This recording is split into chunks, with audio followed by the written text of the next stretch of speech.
क्या होता है जब वही लोग जो हिटलर की हिफाजत की कसम खा चुके हों उसके खिलाफ ही उठ खड़े हों? क्या एक बम वाकई दूसरी आलमी जंग खत्म कर सकता था? और वो उस खौफनाक आमिर के कितने करीब पहुंच गए थे? ये है कहानी ऑपरेशन वालकेरी की, नाजी हुकूमत को तबाही से रोकने की आखिरी और मायूस किन कोशिश।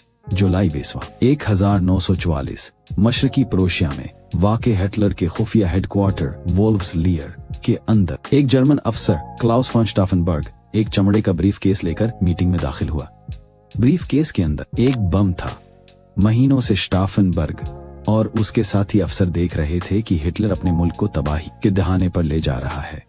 उनका मंसूबा था हिटलर को कत्ल करना, हुकूमत पर कब्जा करना और जंग खत्म होने से पहले अमन के मुज़ाकरात करना। दोपहर 12:42 पर स्टाफनबर्ग ने ब्रीफ केस मीटिंग टेबल के नीचे रखा और बाहर निकल गया। चंद लम्हों बाद एक धमाका हुआ। धुआं, आग, चीखें, इंतशार। हिटलर जमीन पर जा गिरा। उसके कपड़े जल गए, लेकिन हैरत अंगेज तौर पर वो बच गया। आगे बढ़ने से पहले वीडियो को लाइक करें और सब्सक्राइब करें ऐसी हकीकी जंगी कहानियां सुनने के लिए जिन्हें तारीख ने तकरीबन मिटा दिया था। चंद घंटों में बगावत नाकाम हो गई।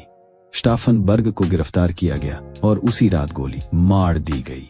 आखिरी अल्फाज उसके ये थे, जर्मनी जिंदाबाद। ऑपरेशन वाकेरी के लोग नाकाम हुए, मगर उनकी हिम्मत ने यह साबित कर दिया कि हिटलर की फौज में भी हर कोई अंधा ताबे नहीं था। लेकिन अगर वो बम कामयाब हो जाता तो क्या होता? दुनिया आज कैसी होती? अगर आप जानना चाहते हैं कि हिटलर मौत से कितने करीब था, तो मेरे चैनल की अगली वीडियोस देखें, जहां तारीख के छिपे हुए पल आज भी सांस लेते हैं।